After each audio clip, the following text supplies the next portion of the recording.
그게 그 보도가 잘못 인용한 거예요. 한겨레 보도가 게러티 룰을 잘못 인용한 것이거든요. 게러티 원칙을 잘못 이해한 것은 한 후보자입니다. 한겨레 취재 결과 이 주제들은 2021년 10월 17일 공고된 미국 하버드대의 국제경제학 에세이 공모전 주제와 일치하는 것으로 나타났습니다. 저분이 저 한겨레 신문에 돈까지 요구한 분 아닙니까? 한 후보자야말로 그런 인물이 딸의 논문 문서 정보 항목에 버젓이 등장하는 이유부터 해명해야 할 것입니다. 이것을 실제로 입시에 쓰지 않았고 앞으로도 입시에 쓸 생각이 없습니다. 그리고 출간할 때가 아니라 최근에 받았다는 말씀. 아까 법무장관으로 일을 하게 돼도 일정표는 무슨 날짜에 무슨 일이 있었는지 장관 후보자가 이런 말장난을 하고 있다니 듣는 이가 오히려 부끄러워집니다. 대단히 유감스러운 좀 일이 삭제됐습니다. 저게 자료를 제출하기는커녕 증거를 인멸하고 He is a online tutor so that he can publish paper. 제가 전체적으로 내용은 잘 알지 못하지만 제가 송구하게 생각한다는 말씀 드리겠습니다.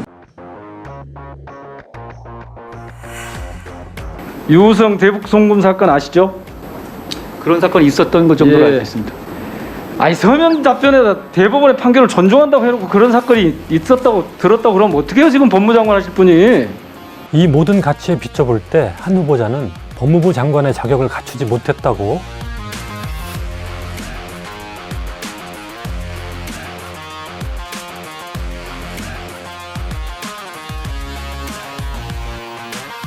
안녕하십니까. 한겨레 논설의 박용현 논설위원입니다. 한동훈 법무부 장관 후보자 인사청문회를 통해 여러 가지 부적격 사유들을 확인할 수 있었습니다. 청문회 이후에도 추가 의혹 제기가 이어졌습니다. 워낙 많은 의혹과 논란이 벌어져서 무엇이 무엇인지 헷갈릴 지경입니다. 전체적으로 정리해 짚어보도록 하겠습니다. 먼저 많은 국민들이 가장 관심을 갖는 한 후보자 자녀의 스펙 쌓기 의혹부터 보겠습니다. 미국 대학 입학을 노린 것으로 보이는데 그 변칙적인 방식과 방대한 가짓수를 보면 스카이캐슬을 훌쩍 뛰어넘어 아이비캐슬이라 불러도 과언이 아닐 정도입니다. 대표적인 게 한겨레 보도를 통해 알려진 논문 대필 의혹입니다. 지난해 11월 이른바 약탈적 학술지, 즉 정상적인 검증 절차 없이 돈을 받고 논문을 실어주는 비윤리적인 학술지인 ABC 리서치 얼러트에 수록되고 올해 2월 미국에 기반을 둔 사회과학 분야 논문 데이터베이스인 SSRN에도 등록된 논문인데요. 이것을 케냐인 대필 작가인 벤슨이라는 사람이 대신 써준 게 아니냐는 의혹입니다. 이 논문의 문서 정보 지은이 항목에 벤슨의 이름이 적혀 있고 그는 한겨레 인터뷰에서 내가 했다라고 답변했습니다. 이 의혹은 인사청문회에서 풀리지 않았습니다. 학습 과정에서 온라인 튜터로부터 도움을 받은 적은 있는데 이 벤슨이라는 사람하고는 어떤 접촉을 하거나 벤슨이라는 사람하고 도움받은 적은 전혀 없다고 합니다. 하지만 지은이 항목에 벤슨의 이름이 올라있는 이유는 설명하지 못한 채 제가 벤슨이라는 사람 아냐라고 했더니 그건 전혀 아니다. 들은 정도고요. 제가 상세히 물어보지는 않은 상태입니다. 한겨레는 취재 과정에서 이 벤슨이라는 사람이 살해금을 요구하자 정보 제공이나 협조의 대가로 취재원에게 금전적 보상을 하지 않는다는 자체 취재보도 준칙에 따라 취재를 중단했습니다. 그런데 한 후보자는 이를 두고 저분이 저 한겨레 신문에 돈까지 요구한 분 아닙니까? 신뢰성을 깎아내리려 했습니다. 한 후보자야말로 그런 인물이 딸의 논문 문서 정보 항목에 버젓이 등장하는 이유부터 해명해야 할 것입니다. 결국 한 후보자는 인사청문회가 시작된 지 14시간여 만에 송구하다는 말을 꺼냈습니다. 저도 벤슨이라는 사람이 한 게 맞다고 하면 당연히 그렇게 말씀드리고 부적절했다고 말씀드리겠는데요. 벤슨이라는 사람하고 저런 그 도움을 받은 적은 없다고 하기 때문에 그걸 말씀드린 거고요. 보시기에 불편한 점이 있으실 것 같고 그 점에 대해서는 제가 전체적으로 내용은 잘 알지 못하지만 제가 송구하게 생각한다는 말씀드리겠습니다. 진정한 사과로 받아들이기에는 턱없이 부족한 발언이었습니다. 그런데 청문회 이후 한 후보자의 해명과 배치되는 사실이 또 드러났습니다. 약탈적 학술지인 ABC 리서치 얼러트에는 대필 의혹이 있는 논문을 포함해 3편의 한 후보자 딸 논문이 실렸는데 모두 2021년 11월, 12월에 이루어진 일입니다. 이렇게 짧은 기간에 고등학교 1학년생이 국가부채, 혐언법, 코로나19가 무역에 미친 영향 등 다양한 주제로 여러 논문을 쓸 수 있느냐는 의문이 제기됐는데 이에 대해 한 후보자는 2019년부터 3년에 걸쳐 작성한 글을 모아 2021년 11월 이후 한꺼번에 올린 것이라고 해명했습니다. 그러나 한겨레 취재 결과 이 주제들은 2021년 10월 17일 공고된 미국 하버드대의 국제경제학 에세이 공모전 주제와 일치하는 것으로 나타났습니다. 그리고 또 다른 공모 주제였던 암호화폐와 관련한 논문을 한 후보자 딸이 실제 하버드대 공모전에 출품한 것도 확인됐습니다. 한 후보자 쪽은 이 중 한 편은 2020년 같은 대회에 출품했던 것이라고 해명했는데, 그렇더라도 이 공모전을 겨냥해 여러 논문을 준비한 뒤 출품작 외 나머지는 학술지에 등재했다는 추정은 가능합니다. 오히려 하버드대 공모전이 한국의 여러 유학원에서 미국 대학 입시에 큰 도움이 되는 것으로 소개되는 점에 비춰 대입용 스펙 쌓기라는 의혹은 더욱 짙어졌습니다. 한 후보자 딸이 직접 논문들을 작성했느냐는 의문도 더욱 커집니다. 이와 유사한 의혹을 MBC가 청문회 당일 저녁에 보도하기도 했습니다. 한 후보자 딸이 지난 2월 전기전자공학자협회 학술대회에서 발표한 논문이 방글라데시 한 대학에 속한 연구자와 함께 쓴 것으로 나와 있다는 것입니다. 이 방글라데시인의 남편은 MBC 인터뷰에서 He is a online tutor so that he can publish paper. 한 후보자 딸이 어떻게 케냐인, 방글라데시인과 연결돼 논문을 쓴 것인지 궁금해하는 이들은 많지만 아직 그 과정은 밝혀진 게 없습니다. 별 세계가 존재하는 것 같습니다. 다음으로 주목을 끈 것은 표절 의혹입니다. 뉴스타파는 한 후보자 딸이 지난해 전기전자공학자협회 학술대회에서 발표한 또 다른 논문과 약탈적 학술지인 아시아 퍼시픽 저널 오브 에너지 앤 인바이런먼트에 발표한 논문에 표절 의혹이 있다고 보도했습니다. 또 한 후보자 딸이 출판한 전자책, 중학생을 위한 기하학 문제풀이집과 수학 워크북이 각각 아랍에미리트 수학 전공자의 웹사이트, 온라인 자기학습 업체의 애플리케이션을 무단으로 베낀 의혹도 보도했습니다. 이 원저작자인 아랍에미리트의 수학자가 따님 쪽에 항의 메일을 보냈고, 이게 뭐 하는 것이냐라는 항의성 메일을 보냈고, 그 항의성 메일을 받자 거기에 대해서 단메일을 보내면서 사과를 했다라는 내용이에요. 그러자 한 후보자는 며칠 전에야 원 저작자한테서 저작권 허락을 받았다고 인정했습니다. 출간할 때가 아니라 최근에 받았다는 말씀입니다. 전자책 출판부터 최근까지 6개월가량 동안은 저작권 침해가 있었던 셈입니다.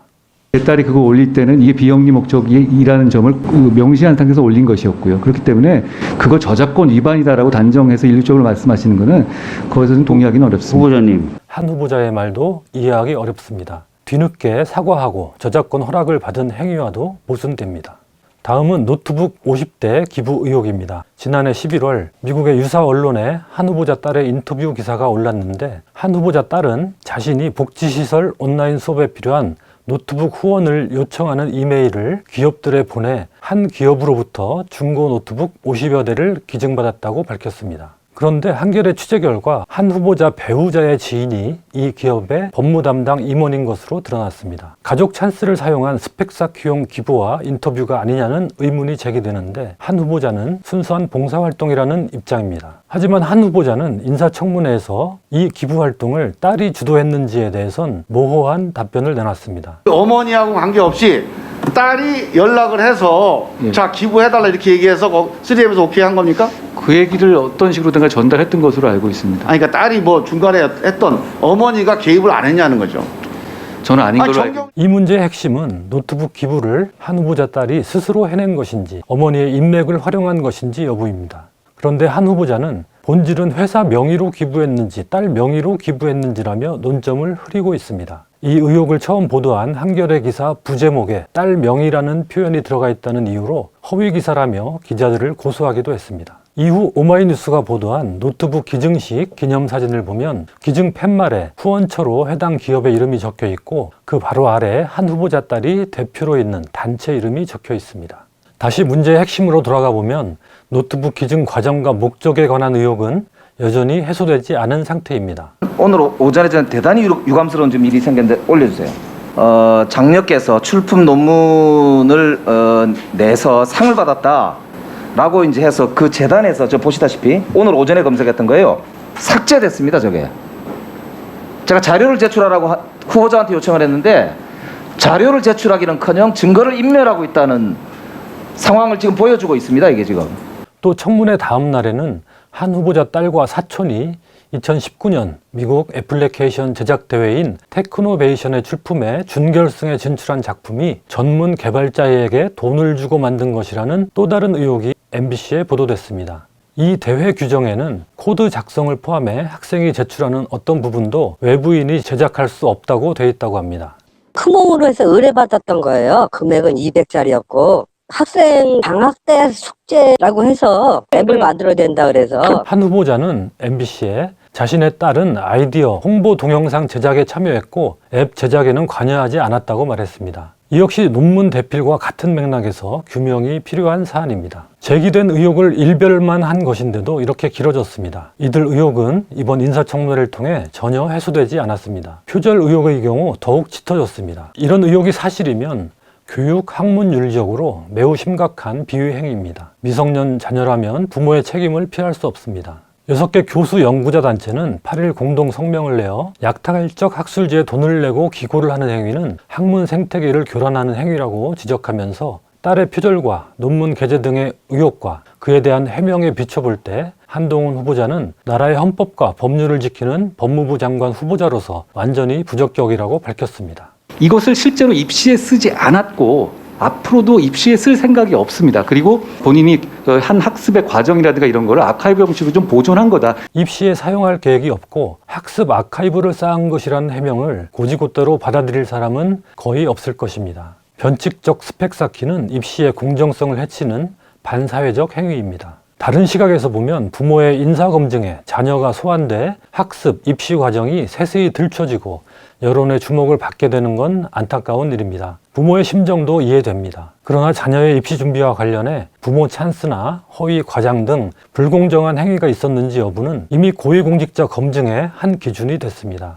조국 전 법무부 장관의 인사검증에서 특히 그랬습니다. 한 후보자는 조 전 장관 인사검증을 수사로 전환해 고강도 수사를 벌였던 장본인입니다. 그렇기에 더욱 한 후보자의 자녀 관련 의혹이 부각되는 측면도 있습니다. 그렇다고 조 전 장관 때처럼 자녀의 일기장까지 압수수색하며 먼지털이식 수사를 하자는 데는 동의하지 않습니다. 너무 가혹한 일입니다. 조 전 장관 수사도 그런 점에서 과잉 수사였다고 판단합니다. 자녀를 검증대에 올려놓고 비난의 화살을 퍼붓기보다는 그 부모와 기성세대가 부끄러워하고 성찰해야 할 일입니다. 우종학 서울대 물리천문학부 교수가 지적했듯이 진정한 피해자는 이 거대한 경쟁사회 속에서 부모의 스펙 지도에 휘둘리는 아이들, 그리고 그런 찬스도 꿈도 꾸지 못하는 아이들, 그리고 이 모든 과정을 지켜보며 상처를 받는 국민들이기 때문입니다. 그러므로 고위공직에 있거나 오르려 하는 사람은 애초에 이런 의혹의 여지를 차단하는 게 맞습니다. 한 후보자는 더욱 그랬어야 합니다. 그러지 못해 결국 인사검증에서 의혹이 제기됐으면 성실히 해명하고 깊이 머리 숙여야 마땅합니다. 그 결과 국민의 눈높이에 맞지 않으면 깨끗이 물러나는 게 공직 후보자로서 그리고 부모로서 책임을 다하는 모습일 것입니다. 그러나 한 후보자는 스펙 쌓기용이 아니냐는 너무나 상식적이고 합리적인 의심을 부정하며 불법이나 위법이 드러나지 않으면 문제될 게 없다는 식입니다. 지극히 검사스러운 태도입니다. 이런 태도야말로 더 큰 문제가 아닐까 합니다. 검사가 아닌 국무위원으로서 국정을 끌어나갈 자질을 갖췄는지, 국민을 섬기는 공직자로서 최소한의 소양을 갖췄는지 의심스럽기 때문입니다. 인사청문회는 법적인 차원뿐 아니라 도덕, 윤리적 결격 사유까지 검증하는 장입니다. 국민들의 박탈감은 안중에 없이 불법이 있었는지 밝혀보라며 당당해하는 한 후보자나 그저께 청문회는 민주당이 졌습니다. 청문회에 한 방이 없었다며 희희낙낙하는 국민의힘이나 참 후한무치하다는 생각이 듭니다. 자녀 관련 의혹 이외에도 한 후보자의 법무부 장관 자격을 의심케 하는 사안은 많습니다. 먼저 한 후보자가 검언유착 의혹 수사를 받으며 휴대전화 비밀번호를 끝내 제공하지 않은 일입니다. 논설은 지난 80회 한동훈의 직업윤리와 양심 검증 때 통과할 수 있나 편에서 이 문제를 지적하며 미국의 게리티 원칙을 소개한 바 있습니다. 다시 간단히 설명하자면 이렇습니다. 미국에서는 과거에 법 집행관들이 범죄 혐의를 받을 때 진술을 하도록 강제하고 만약 진술을 하지 않으면 파면에 처하는 법이 있었습니다. 그러나 이는 형사상 자기에게 불리한 진술을 하지 않을 헌법상 권리와 배치됐습니다. 반면 이런 식으로 비위 혐의를 받으면서도 입을 다무는 법 집행관을 계속 신뢰하며 그 임무를 맡길 수도 없었습니다. 이런 모순을 해결하기 위해 미국 연방대법원이 고안해낸 해결책이 게리티 원칙입니다. 즉 공직자가 직무와 관련된 비위 혐의를 조사받을 때 강요된 진술은 형사처벌에 사용하지 못하도록 보장을 해주는 대신 진술을 계속 거부하거나 진술 내용상 비위가 드러날 경우에는 파면 등 행정적 징계를 할 수 있다는 것입니다. 그게 그 보도가 잘못 인용한 거예요. 한겨레 보도가 게러티 룰을 잘못 인용한 것이거든요. 게러티 룰이 아니 그건 이미 있는 룰이고요. 아니 미국에서 그럼 예를 들어서 징계로 겁줘가지고 증거를 진술을 이끌어내거나 예를 들어서 진술 안 한다고 공직자를 잘라두든가 아니 그런 룰이 있을 리가 있겠습니까? 하지만 게리티 원칙을 잘못 이해한 것은 한 후보자입니다. 게리티 원칙을 알리고 공직자의 권리를 옹호하는 미국 인터넷 사이트를 보면 여러 가지 상황별로 게리티 원칙에 따른 권리와 의무가 어떤 식으로 적용되는지 예시하고 있습니다. 그중 하나를 소개하겠습니다. 한 공직자가 마약 판매 혐의로 상부의 조사를 받습니다. 그는 조사에 협조하라는 명령과 함께 진술하지 않으면 해고될 것이라는 통보도 받습니다. 그럼에도 그는 묵비권을 주장하며 진술을 거부합니다. 그는 결국 명령 불복종으로 파면됩니다. 이는 합법적입니다. 그는 진술을 강요받은 순간부터 이후 진술을 해도 그것이 형사처벌의 증거로 사용될 수 없다는 특권을 누리게 되는 대신 진술을 계속 거부할 권리는 사라집니다. 한 후보자가 말한 진술을 안 한다고 자르는 룰, 그것이 실제 있는 것입니다. 한 후보자가 국내에선 낯선 게리티 원칙을 자세히 몰랐을 수는 있습니다. 그러나 모르는 사안에 대해 공적인 석상에서 왜곡된 발언을 해 국민을 호도한 행위는 잘못입니다. 법을 다루는 주무부처 장관으로서 자질 부족이라고 하겠습니다. 또한 미국에 이런 룰이 존재하는 이유, 즉 법을 집행하는 공직자가 진실을 감춰서는 국민의 신뢰를 얻을 수 없다는 점에 비춰볼 때 휴대전화 비밀번호를 감춘 행위 역시 부적절하다고 할 수 있습니다. 우리나라에는 아직 이런 룰이 없기 때문에 법적으로 징계 대상이 되지는 않겠지만 공직자 윤리에 비춰 고위 공직자가 되는 데는 결격 사유가 아닐 수 없습니다. 한 후보자는 이처럼 자신의 권리를 챙기는 데는 철저하면서도 다른 사람과 우리 사회가 누려야 할 자유와 권리에는 무감각한 듯합니다. 언론이 공직자와 공직 후보자를 검증하고 비판하는 일은 표현의 자유가 가장 확실하게 보장돼야 하는 영역입니다. 그렇지 않고서는 민주주의 국가라고 할 수 없습니다. 그런데 한 후보자는 한겨레 검증 보도에 지엽적인 표현을 꼬투리 잡아 기자들을 고소했습니다. 저는 언론의 자유를 대단히 중시합니다. 그게 저의 지론이자 생각이고요. 실제 행동과는 모순됩니다. 얼마 전에 발표된 미국 국무부의 2021년 국가별 인권 보고서에는 한국 정부와 공직자들이 언론과 개인들의 표현의 자유를 침해하고 있다는 지적이 들어 있습니다. 그 대표적 사례 중 하나로 한 후보자에 대한 거짓 주장을 했다는 혐의로 유시민 전 노무현재단 이사장이 기소된 사실을 적시했습니다. 검찰 고위 간부로서 또 이제는 법무부 장관 후보자로서 이런 지적을 돌아보지 않는 것 역시 자격 미달이라고 할 것입니다.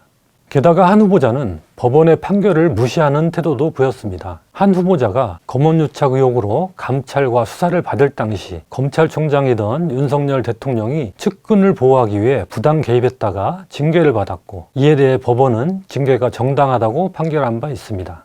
그런데 한 후보자는 징계 자체가 대단히 부당한 것이라는 판단은 이미 사회적으로 내려 있다고 저는 생각합니다. 엄연히 법원의 판결이 난 사안을 사회적 판단이라는 추상적 근거로 부정한 것입니다. 법무부 장관 후보자로서 대단히 부적절한 인식입니다. 법원 판결에 대해서도 비판할 수는 있지만 법치를 책임지는 장관이 이렇게 주관적인 잣대로 법원 판결을 재단한다면 법치는 뿌리부터 흔들릴 것입니다. 이런 우려를 낳는 대목은 또 있습니다. 서울시 공무원 간첩 조작 사건의 수사 책임자였던 이시원 전 검사가 대통령실 공직기강 비서관으로 임명돼 비판을 받고 있습니다. 유우성 대북 송금 사건 아시죠? 그런 사건이 있었던 것 정도로 예. 알고 있습니다. 아니 서면 답변에다 대법원의 판결을 존중한다고 해놓고 그런 사건이 있었다고 들었다고 그러면 어떻게 해요 지금 법무장관 하실 분이? 제가 한 사건이 아니니까 제가 들어서 알고 있는 그걸 말씀드린 겁니다. 아니 이런 중요한 사건을 그렇게 표현하면 됩니까? 근래 검찰이 저지른 가장 큰 잘못 중에 하나인 간첩 조작 사건을 마치 남의 일처럼 말했습니다. 사건 당시 그 자신도 검찰의 주요 일원이었고 장차 검찰 사무를 관장하는 법무부 장관이 되겠다는 사람이 이런 태도를 보이는데 놀라움을 금할 수 없습니다. 한 후보자는 자신이 직접 수사한 사건이 아니기 때문에 그렇게 표현했다고 해명했습니다. 궤변이 아닐 수 없습니다. 이 같은 한 후보자의 교묘한 말장난도 인사청문회에서 도드라진 점 중에 하나였습니다. 한 후보자는 조국 전 장관 수사와 관련해 딸의 학생 때 일기장을 압수한 사실이 없다고 했습니다. 이에 조 전 장관이 딸의 다이어리가 포함된 압수물 목록을 공개하자 수첩을 말하는 겁니다. 일정표. 일정표는 뭐가 압수를 됐든 해야죠. 그의 기록 아니에요. 그 고등학교 때 기록. 아니 일기장과 아니 일정표는 그렇게 자꾸 다르죠. 말 이상한 쪽으로 돌리지 마시고요. 아까 일기장 법무장관으로 자기 일을 하게 것이고 돼도 일정표는 무슨 날짜에 무슨 일이 있었는지 미리 적어놓는 것이 전혀 다른 이야기죠. 아이 참 그게 그거예요. 자 표준 국어 대사전을 보면 다이어리에 같은 말이 일기장입니다. 여학생이 회사원도 아니고 다이어리에 사무적인 일정만 적겠습니까? 장관 후보자가 이런 말장난을 하고 있다니 듣는 이가 오히려 부끄러워집니다.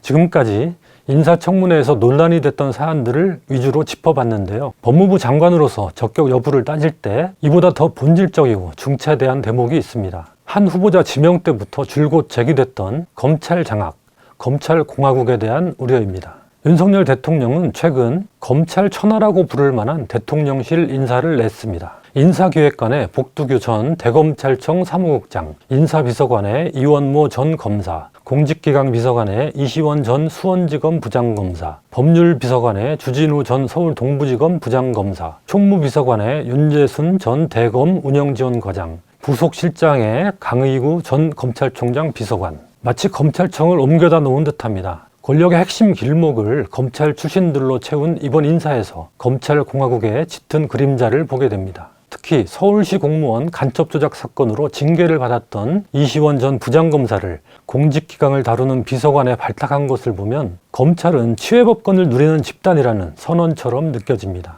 이런 상황에서 한 후보자의 법무부 장관 임명에 대한 우려는 더욱 증폭될 수밖에 없습니다. 장관의 수사지휘권 행사를 절제하여 검찰의 정치적 중립성과 공정성을 높이고 검찰 내 윤석열 라인의 핵심이자 소통령으로까지 불리는 정권 실세가 검찰 사무를 관장하는 법무부 장관이 됐을 때 검찰이 중립적, 독립적으로 움직일 것으로 기대하는 사람은 많지 않을 것입니다. 과거 권위주의 정부 때처럼 비공식적 수사 지휘가 얼마든지 가능해지기 때문입니다. 한 후보자는 고발사주 사건 이후 축소된 대검찰청의 정보 기능을 다시 강화하겠다는 뜻도 밝혔습니다. 고발사주는 대검 정보부서가 특정 정당과 결탁해 선거에 개입함으로써 검찰의 정치적 중립을 뿌리째 흔들어버린 사건입니다. 이런 행위가 벌어진 정보부서를 다시 강화하겠다는 것은 검찰의 정치적 중립에 대한 최소한의 성찰도 없는 태도입니다. 법무부 장관은 법치, 정의, 공정을 상징하는 자리입니다. 검찰의 생명인 정치적 중립성을 좌우할 수 있는 위치입니다. 한 후보자는 직업 윤리와 상식도 스스로 강조해 왔습니다. 이 모든 가치에 비춰볼 때 한 후보자는 법무부 장관의 자격을 갖추지 못했다고 논설은 판단합니다.